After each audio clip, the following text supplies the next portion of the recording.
Magandang umaga, buhay probinsya. Kay sarap talagang tumambay dito sa umaga. Sariwang hangin, kay sarap lang hapin. Pag daw may ubo ka, uwi ka nung matatanda nung una, tumambay ka lang daw dito sa umaga.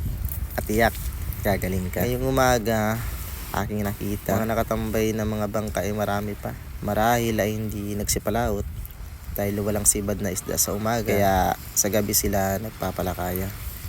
Pag ganitong araw ng Sabado, walang pasok. Yung mga kabataan nung aga dining nadayo, dinis tabing dagat, maagang naliligo. Yung lamig ng tubig, naku, hindi malang nasan to. Tamang tambay muna tayo dinis sa kubo. Kapag galing ka sa laot at ikay medyo pagod, pwede ka magpahinga muna dinis sandali. Maraming salamat din sa gumawa ni ring kubo na ere.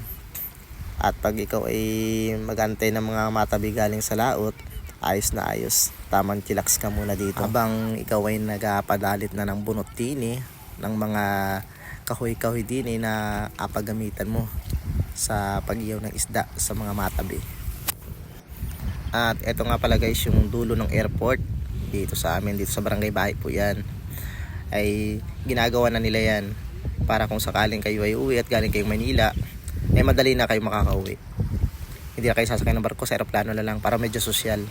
Gagawin po kasi international yan. Yan po lamang and thank you for watching.